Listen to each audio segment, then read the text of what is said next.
الحقونا يا خلق ياهو، تعالوا شوفوا الست المحترمة، الست الممرضة ملاك الرحمة قاعدة في الحمام وبتحمي راجل غريب يا ناس، وبتقول له هحميك بإيديا النهاردة. الحقونا يا ناس، ده أنا هخلي اللي ما يشتري يتفرج عليها النهاردة. بيتفتح باب الشقة والست عنايات عاملة وصلة ردح على أعلى مستوى، وبتظهر ست طيبة جدا وبتقول: خير يا ست عنايات، في ايه؟ انت عماله تهللي وتزعقي قدام باب بيتي ليه؟ وهي مين دي اللي هتفضحيها وتخلي سيرتها على كل لسان؟ عيب كده يا ست عنايات، انت لميتي علينا الناس. هو انت لسه شفتي فضايح يا حبيبتي ولا لسه الناس اتلمت وشوبش؟ ده انا هخلي اللي ما يشتري يتفرج عليكي يا ست يا ممرضة يا ملاك الرحمة. تعالوا يا ناس اكسروا الباب وشوفوا مين الراجل اللي الست هانم بتحميه في الحمام.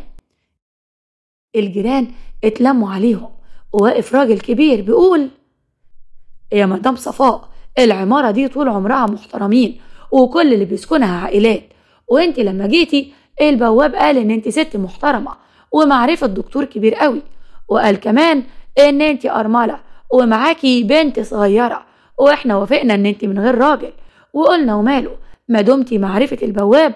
الراجل طول عمره محترم وطول عمره بيسأل عن السكان قبل ما يأجر لهم ولا يبيع لهم المكان، انما دلوقتي الموضوع زاد عن حده قوي. طبعا يا استاذ فهمي، هو انت لسه هتقول لها يا مدام؟ لسه هتحترمها؟ بقول لك ادخل واكسر باب الحمام وشوف مين اللي بيستحمى جوه. ارجوك يا مدام عنايات، عيب كده، احترمي نفسك. انت ازاي ترميني بتهمه زي دي بالباطل؟ يا شيخه حرام عليكي، ده احنا في ايام مفترجه. هو والله يا حبيبتي حوش الشرف اللي بخر منك، ولما انت عارفه ان احنا في ايام محترمه، ده انا حمامي وحمامك فاتحين على بعض وسامعاكي بودني اللي هياكلها الدود، والراجل بيقولك انا عايزه استحمى، قلت له عينيا، محدش هيستحميك بايديا الا انا. يبقى مين بقى يا حبيبتي اللي في بيتك؟ ما يلا يا رجاله، هتفضلوا واقفين كده وسمعتكم وشرفكم بيتمرمغوا في الوحل؟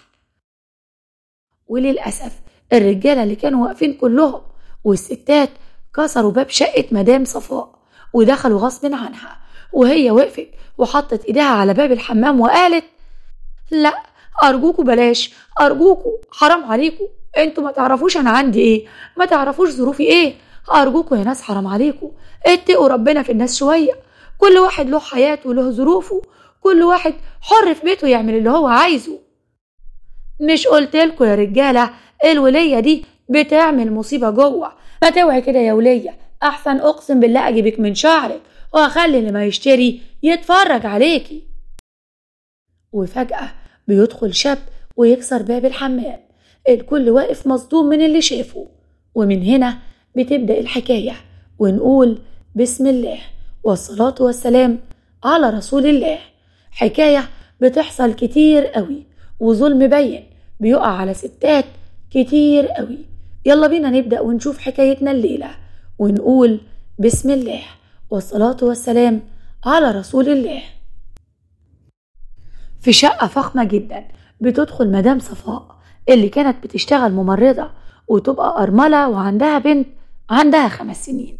بتدخل على أخوها اللي نايم في السرير قعيد بقاله أكتر من سنة، وبتقوله: صباح الخير يا شريف، شفت بقى أنا رحت الشغل وجيت بسرعة عشان خاطرك.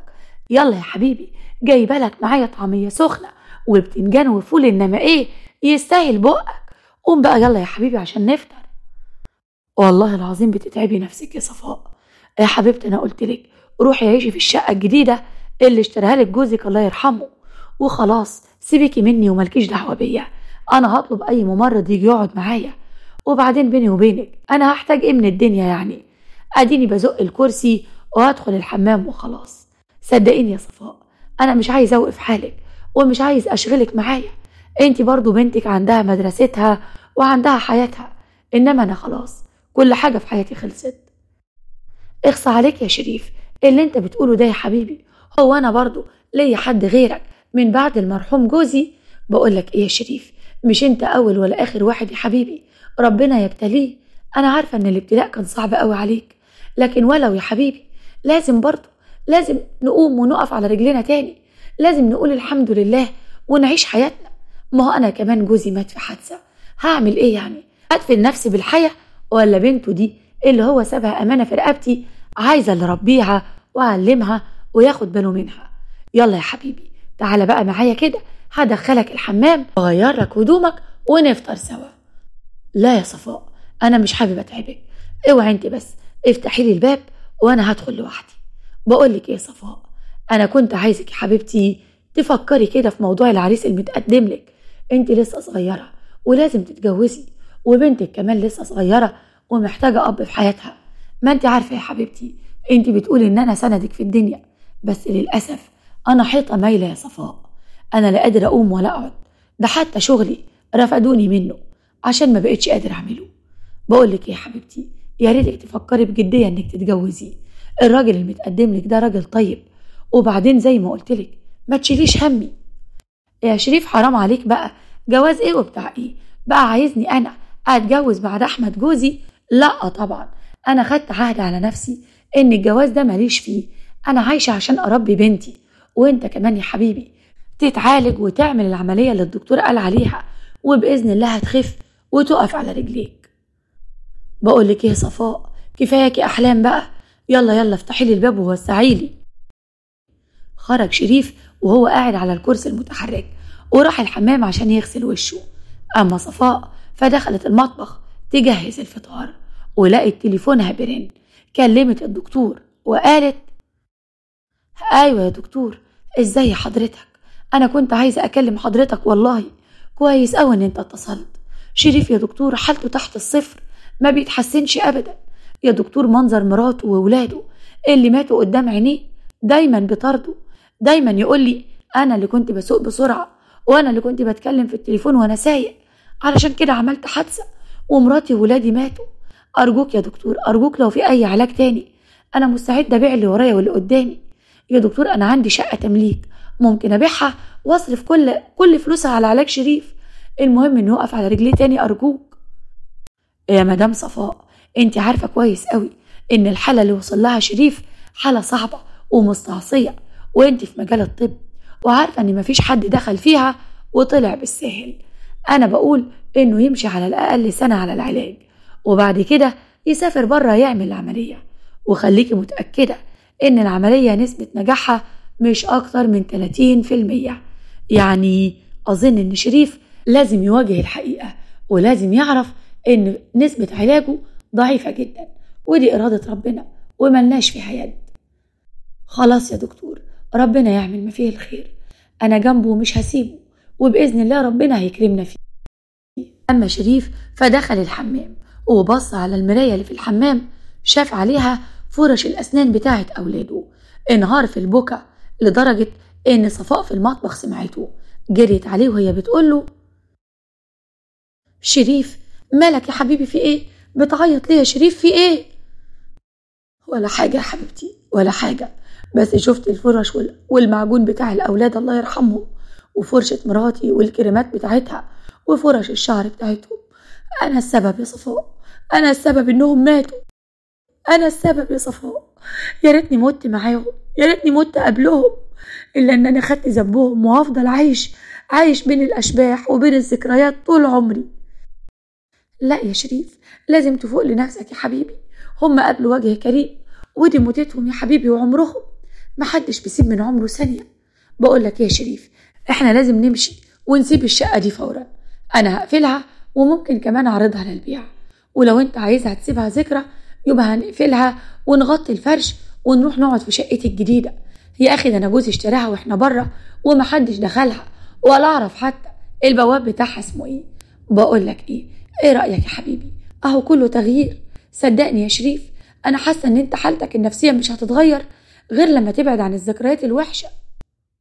أنت فعلا عندك حق يا صفاء، أنا طول الوقت شايف مراتي، شامم ريحتها، سامع لعب الأولاد، شايف اللعب بتاعتهم. أنت فعلا عندك حق، أنا لازم أسيب الشقة دي، بس ليا عندك طلب. أي مكان هتاخديني فيه مش عايز حد من الجيران يشوفني ولا يعرف الحالة اللي أنا فيها، مش عايز أشوف نظرات الشفقة والرحمة في عيون الناس.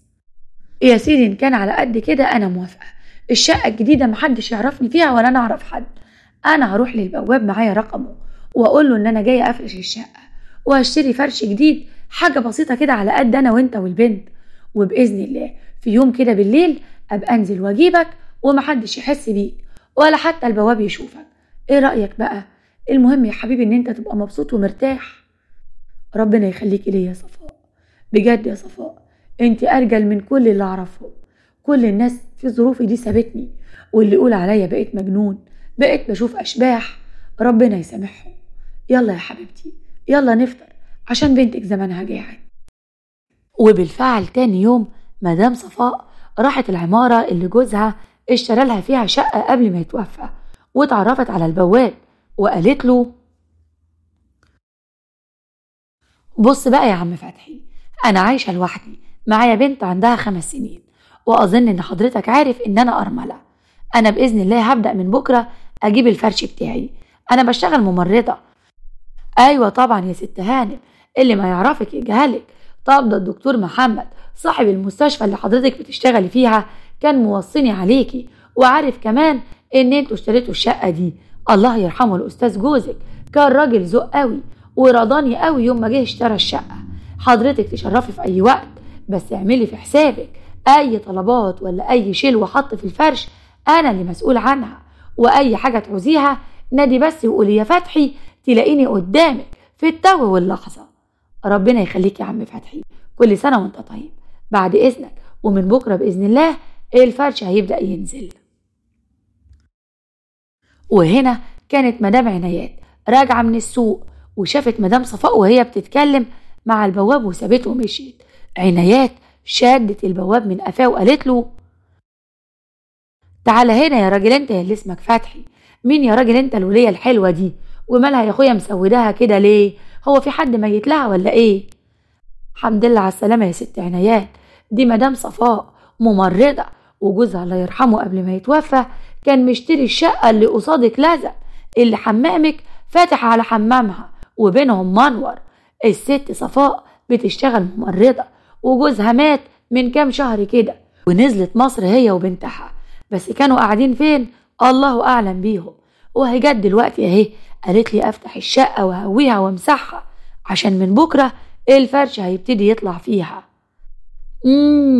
قلت لي بقى يا فتحي، يعني الولية الحلوة دي يا اخويا من غير راجل، وده ينفع يا فتحي؟ يا راجل ما انت عارف ان العمارة كلها عائلات، واحنا ما بنسكنش حد، لا ارامل ولا مطلقات.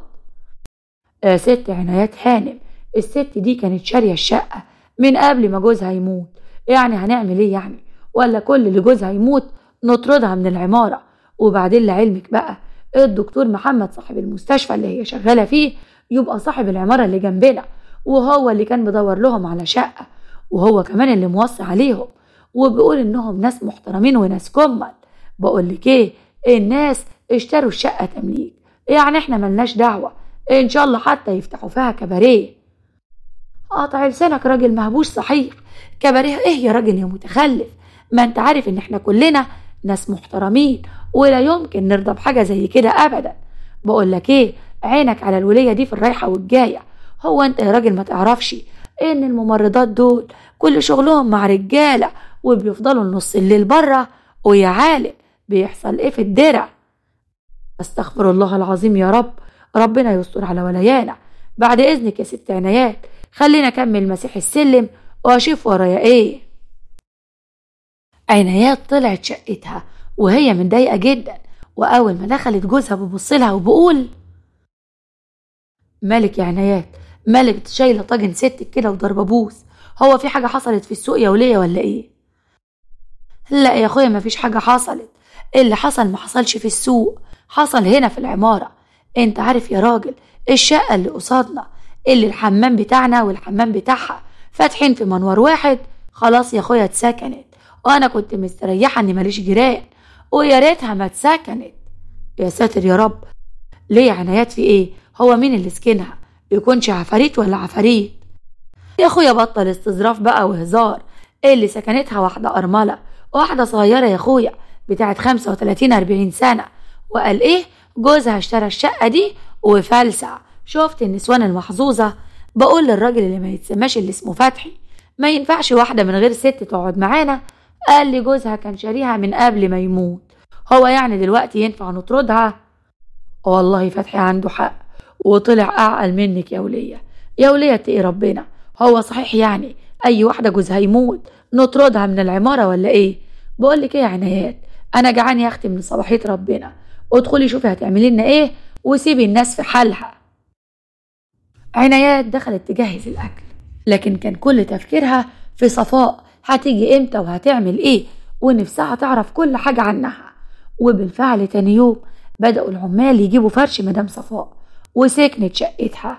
أما عنايات فكانت دايما تتابعها من العين السحرية وتشوفها وهي نازلة الشغل وراجعة آخر الليل متأخرة وبنتها مش موجودة معاها. عنايات بتبص لجوزها وتقول: يا راجل خليك معايا شوية، أنا خلاص هتجنن. إيه الولية الممرضة يا أخويا اللي قصادنا دي بتنزل من صباحية ربنا وترجع بعد العصر زي ما تكون كده بتريح شوية وتتغدى وتنزل تاني وترجع بالليل متأخر نص الليل، وهي ساكنة لوحدها ومعاها عيلة عندها 5 سنين. العيلة دي بقى بتفضل قاعدة في الشقة لوحدها ازاي؟ واحنا مالنا يا عنايات؟ ما يمكن امها ولا ابوها ولا حد قاعد معاها، ولا يمكن بتاخد بنتها معاها توديها حضانة ولا معددة ولا حاجة. انت مالك يا عنايات طول النهار واقفة ولازقة وشك في العين السحرية ليه يا ولية؟ يا ولية دع الخلق للخالق. بقول لك ايه يا راجل انت، انا مش ناقصة هم على المسا، الولية دي وراها سر وانا لازم اعرفه. يا راجل يا راجل، ده انا بسمعها بتتكلم كده في الحمام وفي المطبخ وزي ما تكون بتكلم حد كبير. هو معقول يعني لو واحدة عايشة لوحدها مع عيلة صغيرة هتاخد وتدي معاها طول النهار في الكلام؟ ابدا، الولية دي وراها سر وانا لازم اعرفه. ومرت الايام ومدام صفاء جابت اخوها شريف في نص الليل من غير ما حد يحس بيه، والحمد لله مدام عنايات ما خدتش بالها منه. لكن شريف في يوم صحي من النوم وهو متضايق قوي وحزين والدموع في عينيه وبينادي على صفاء اللي دخلت عليه وقالت: خير يا شريف يا حبيبي، في حاجة؟ انا سمعتك زي ما تكون بتنادي عليا، مالك يا حبيبي؟ تحب اناولك حاجة؟ لا يا صفاء، انا اسف يا صفاء، غصب عني، مش عارف ده حصل ازاي. هو ايه يا حبيبي اللي حصل؟ اتكلم بالراحة كده وقولي، اي حاجة في الدنيا فداك. في ايه يا شريف؟ قولي. انا اسف، انا ما حسيتش بنفسي ولقيت نفسي عامل حمام مية على نفسي. يا حبيبي ولا يهمك، فداك كل حاجة، ثواني هاخدك الحمام وحميك كمان واغير لك هدومك واشيل المرتبة ارميها في البلكونة. هيحصل ايه يا شريف يعني؟ ولا يهمك. لا يا صفاء، ولا يهمني ايه، دي بنتك الصغيرة اللي عندها 5 سنين ما بقتش بتعمل على روحها، يبقى انا اللي اعمل واشيلك همي؟ والله العظيم ما حسيت بنفسي، واضح كده ان الدواء اللي الدكتور بيديهولي بيخليني ما احسش بنفسي او انام كتير. معلش يا حبيبي، الدكتور عايزك تنام وترتاح علشان تخرج من الحالة اللي انت فيها. بقولك يا حبيبي ولا يهمك، والله العظيم ما حد هيديك الشاور ده الا انا، واغير لك هدومك واغير الملايات واطلع المرتبة في الشمس. يا حبيبي ولا يهمك، هو انا يعني لو عيانة وحصل لي كده مش انت برضو اللي هتحميني وتغير لي؟ ده احنا ستر وغطى على بعض يا شريف. عشان خاطري بقى يا حبيبي اضحك كده وروق، يلا يلا قدامي على الحمام. وفي الوقت ده مدام عنايات كانت رامية ودنها من المنور اللي بينها وبين حمام الست صفاء، وسمعت كل حاجة وطلعت عملت وصلة ردح على أعلى مستوى، والجيران اتلموا والناس بتقول: يا مدام صفاء، احنا خلاص دخلنا الشقة ولازم نكسر باب الحمام ونشوف مين اللي في الحمام بيستحمى، وإن كان معاكي راجل يبقى أكيد متجوزين، وساعتها برضو لازم تطلعي قسيمة الجواز. أما بقى لو كان راجل من غير قسيمة جواز فأنا بنفسي اللي هبلغ عنك.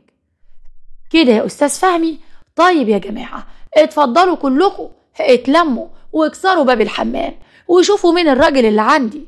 يا أستاذ فهمي اتقوا الله شوية، اتقي الله يا ست عنايات، انت بتخوضي في عرض المحصنات، حرام عليك يا شيخة. عموما اتفضلوا يا شباب اكسروا الباب، انا ما عنديش مانع. الرجالة بصوا لبعض والستات كمان، ربنا يكفيكم الشر، كل واحدة بتلوي بقها على ناحية وتقول هتبقى فضيحة الموسم. ده غير الست عنايات اللي قربت من الأستاذ فهمي الراجل الكبير، هو قالت له ما يلا يا أستاذ فهمي خلي الشباب يكسروا الحمام، ويا ريت بقى كل واحد فيكم يطلع موبايله وصور، خلي الحكاية كده تنزل على الفيس وقولوا الست عنايات الست الشريفة العفيفة اللي فضحت جارتها وكشفت السر المستور. وبالفعل واحد من الشباب دمه حامي قوي من كلام الست عنايات كسر باب الحمام، وفجأة لقوا راجل قعيد قاعد على كرسي متحرك. شريف سطر نفسه وقال خير يا جماعة، ايه الهليلة اللي انتوا عاملينها دي؟ خلصتوا؟ خلاص كلكوا خدتوا في شرف اختي، ربنا ينتقم منكم.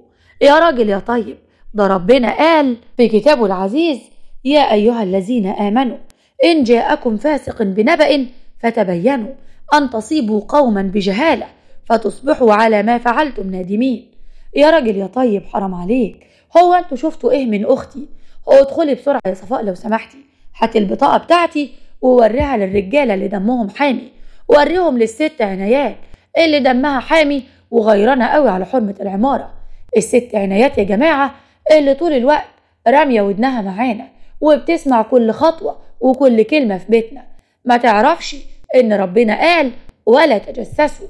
حرام عليكم بقى، ظلمتوا اختي وظلمتوني، انا راجل عاجز، اختي اللي بتحميني واختي اللي بتغير لي، واظن ان ده لا شرع ولا قانون يمنع ان الاخت تساعد اخوها العاجز. الكل رجع لورا واحترموا كلامه جدا. الاستاذ فهمي باص للست عنايات وقال الله يلعنك يا ست عنايات، والله صحيح الله يلعنك، كسفتينا وكسفتي روحك وخلتينا نغلط ونخوض في شرف الست الشريفة الطاهرة. حقك عليا يا ست صفاء، حقك عليا، انا اسف، انت زي اختي الصغيرة ولا بنتي. حقك عليا يا استاذ، والله العظيم ما حد مغير لك هدومك الا انا غلطت وغلطة كبيرة قوي وربنا يسامحني عليها. لا يا استاذ فهمي كتر الف خيرك، انا ما بتكشفش غير على اختي، انا صحيح راجل عاجز، مراتي وولادي ماتوا في حادثة وانا مريت بأزمة نفسية، وزي ما انت شايف كده شلل نصفي. انا بقيت من كتر الادوية والمنومات والمهدئات اللي الدكاترة بيدوها لي بقيت بعمل حمام على نفسي، واظن ان اختي كتر الف خيرها وربنا يبارك ليها في بنتها ترفض حتى البواب ولا ممرض يجي يغسل لي ولا يحميني ولا يغير لي. دي اختي رفضت تتجوز بعد المرحوم جوزها علشان ظروفي، عشان ما يجيش راجل يتقل مني. اظن ان اختي دي ست تتشال على الراس، واظن برضو ان الخوض في اعراض الولاية مش انا اللي هقول لكم نهايته ايه عند ربنا. الله يسامحكم، اتفضلوا كلكم اطلعوا بره، ومن النهارده مالكوش دعوه بينا، لا انتوا جيراننا ولا لينا دعوه بيكم. وفي وسط الزحمه على السلم قدام بيت مدام صفاء بيدخل جوز الست عنايات وهو بيقول عملتها يا عنايات، عملتها وفضحتينا وفضحت الست المحترمه يا شيخه، ربنا ينتقم منك يا شيخه، اتقي الله، ده من ستر مؤمنا ستره الله يوم القيامه، وانتي بتدوري ازاي تفضحي الناس يا عنايات. بصي في ورقتك واتقي ربنا واعرفي ان انتي في يوم زي ما بتحاولي تفضحي الولايه ربنا هيبعتلك اللي يفضحك، بس اليوم ده يا عنايات مش هتفضلي على ذمتي، علشان قدام كل الناس انتي طالق يا عنايات. الناس كلها قعدوا يضربوا كف على كف ويقولوا لا حول ولا قوه الا بالله، الراجل طلق مراته بسبب عمايلها السودة.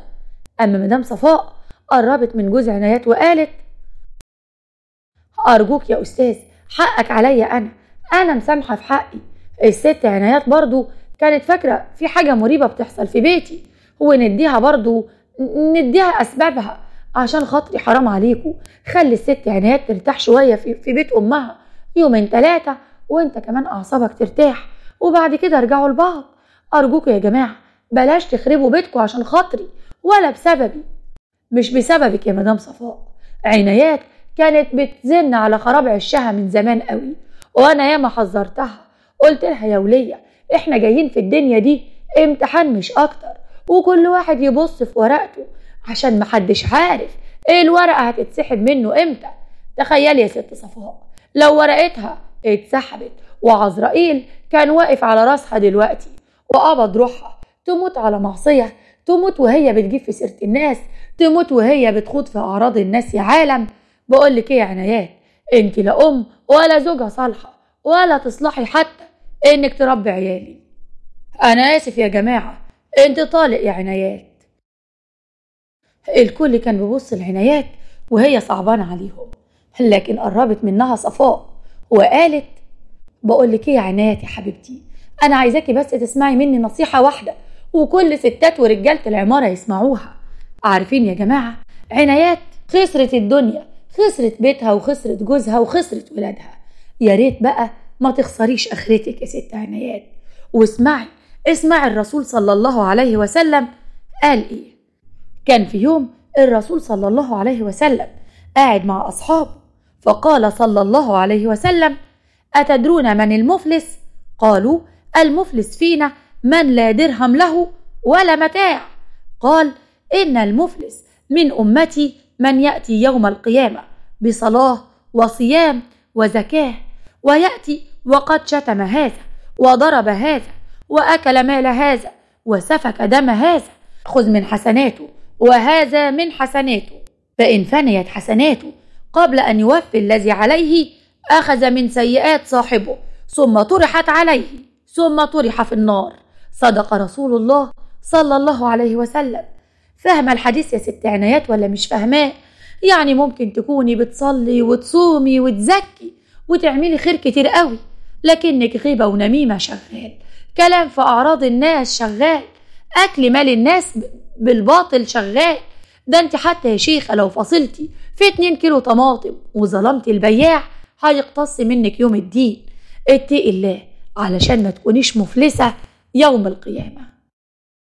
الكل سمع كلام صفاء وأخوها وحطوا وشهم في الأرض. الست صفاء من اليوم ده بقت أكتر ست الكل بيستشيرها في أمور حياته، بعد ما الكل لو سمعتها واتكلم في عرضها. سبحان الله، ربك من فوق سامع سما، أظهر براءتها وفضح اللي كان بيتكلم فيها. عرفتوا بقى إن ربنا كبير قوي، وإلا حقوق البشر ربك ما بيسامحش فيها. ومرت الأيام والشهور والأستاذ شريف أخو صفاء عمل العملية ووقف على رجليه واتجوز كمان. أما صفاء فلحد دلوقتي رجالة العمارة كلها بيتنافسوا مين اللي يتجوزها فوز بالست الجوهرة دي، لكنها عشان جوهرة أفنت حياتها لتربية بنتها. لحد هنا حكايتنا بتكون خلصت. يا رب تكون عجبتكم واستفدنا منها. يا رب كمان مش تنسوني باللايك والتعليق الجميل. دمتم في حفظ الله.